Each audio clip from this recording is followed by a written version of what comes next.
Շնորհակալություն, հարգելի գործընկերներ, նախքան ելույթիս անցնելը ես կուզեմ այս ամյոնից ողջունել մեր իրավապահ համակարգի գործընկերներին այսօրվա իրենց գործողության համար, որովհետև ես կարծում եմ, որ Հայաստանի Հանրապետությունում որ չի կարելի Հայաստանի Հանրապետությունում խոսքի ազատությունը եւ ժողովրդավարությունը խառնել ամենաթողության հետ եւ որ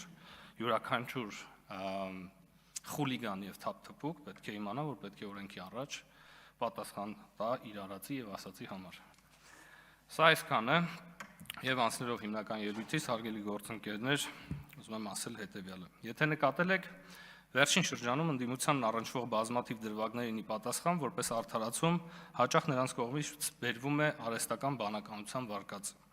Սա մենք լսեցինք թե Վազգեն Գալստանյան եւ ընկերներ տերորիստական խմբավորմանն առնչվող գաղտնալսման, թե Գյումրու Վարդանիկի կոռուպցիոն դրվագով գաղտնալսման, թե Նարդան arczepiskopos-ի եւ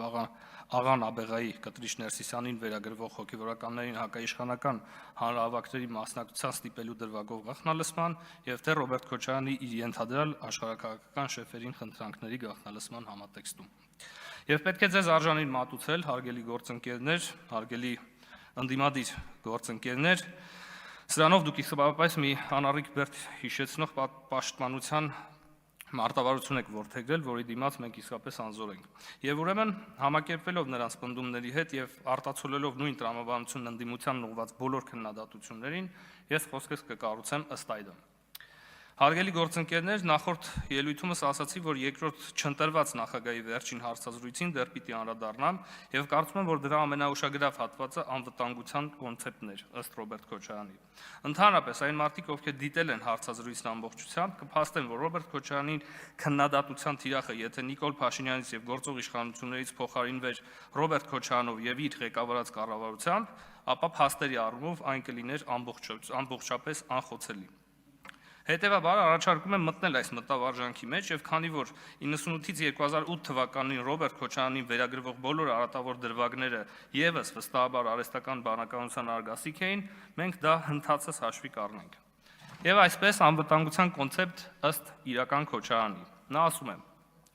Առաջին հերթին պետք է զբաղվել լուրջ բանակով, պետք է ամրացնել անվտանգությունը։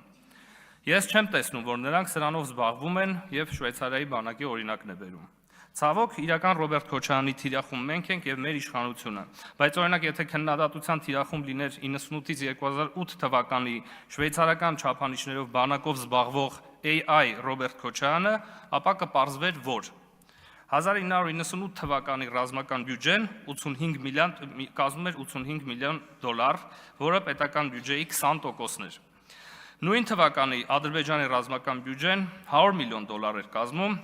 եւ պետական բյուջեի 12%-ն էր, տարբերությունը 17% հօգուտ Ադրբեջանի։ Եվ ուշադրություն 2008 թվականին, այն տարին, երբ Ռոբերտ Քոչարյանը լքեց իշխանությունը, Հայաստանի ռազմական բյուջեն կազմում էր $465 միլիոն, պետական բյուջեի 15%։ Եվ նույն թվականի Ադրբեջանի ռազմական բյուջեն կազմել է $2 միլիարդ եւ ընդհանուր բյուջեի 22%-ը, տարբերությունը 430% հօգուտ Ադրբեջանի։ Այս թվերը ես կարծում եմ խոսում են եւ կարծում եմ այստեղ իրական Ռոբերտ Քոչարյանի փաստարկներն անխոցելի կլինեին։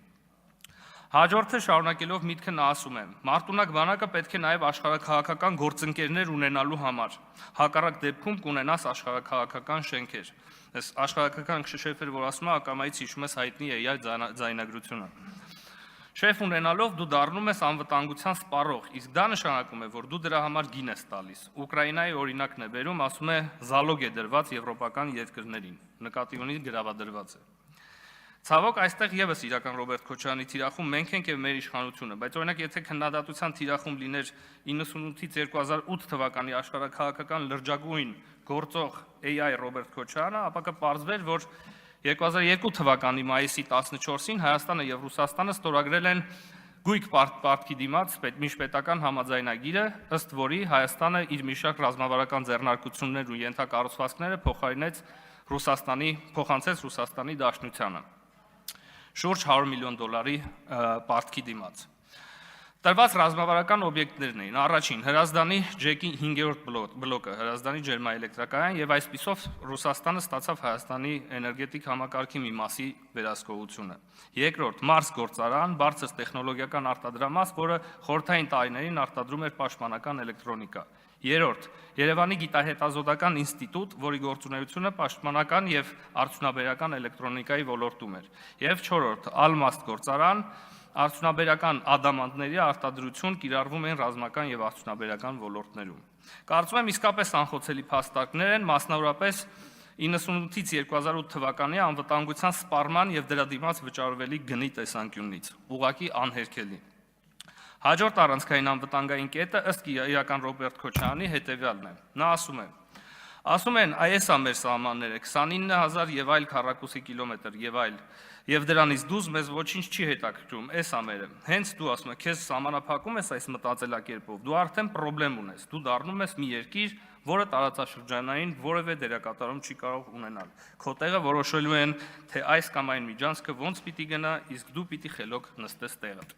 Այսինքն սրանից տրամաբանորեն հետևում է, որ եթե ուզում ես տարածաշրջանային գործոն լինել, պիտի միջազգայինորեն ճանաչված քո սահմաններից դուրս հավակնություններ ունենաս առնվազն քո սահմանակից պետությունների նկատմամբ։ Հակառակ դեպքում պիտի խելոք նստես տեղդ։ Սա է տրամաբանությունը։ Եվ այստեղ, հարգելի գործընկերներ, AI-ը կախում է։ Ասում է, օրինակ, Միացյալ Արաբական Էմիրություններ, որը սահմանակից է Սաուդյան Արաբիայի եւ Օմանի հետ, Քաթարը սահմանակից է Սաուդյան Արաբիայի հետ, Սինգապուրը, որը սահմանակից է Մալազիայի հետ, ասում է, մեծ գործոններ են իրենց տարածաշրջանում։ Նայում ես առնվազն այս պահին եւ տևական ժամանակ է որևէ կոնֆլիկտ չկա։ Կարևորը շատ վստահ է ասում, բայց պատահում է մեկ-մեկ AI-ը եւ եւս կախում է։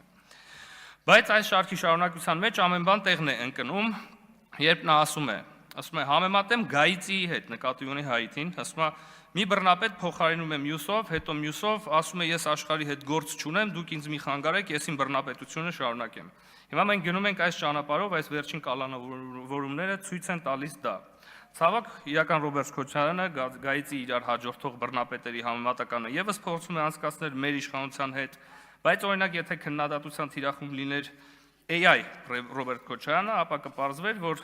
իր պաշտոնավարման տարիներին, այսինքն 98-ից 2008, բռնապետ Քոչարյանին եկել է փոխարինելու մի այլ բռնապետ Սերժ Սարգսյանը 2008-ից 18, որից հետո փորձ արվեց շարունակել Գայիցիի բռնապետական սցենարով, որը խափանվեց հայ ժողովրդի կողմից։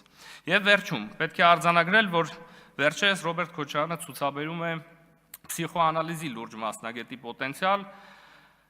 եւ այսպես նա հարցազրույցում ասում է. Նիկոլ Փաշինյանը ունի ներքին չարության մի հսկայական ծավալ եւ իր մարմնի մեջ դա այդ չարությունը չի տեղավորվում։ Անընդհատ դուրս է տալիս, ասում եմ, մարդու տեսակից է։ Սա, հարգելի գործընկերներ, մի դրվագ է, որտեղ իրական եւ AI Ռոբերտ Քոչարյանի միջեւ ոչ մի տարբերություն չկա, որովհետեւ թե իր պաշտոնավարման տարիներին եւ թե հիմա որպես ընդդիմադիր նրա փսիխոանալիտիկ կերպարը եւ դրանում չարության ջղաձիկ դոզան ոչնչով չեն տարբերվում եւ դա ակներև է ցանկացած սկսնակ հոգեբանության ֆակուլտետի ուսանողի համար։ Շնորհակալություն։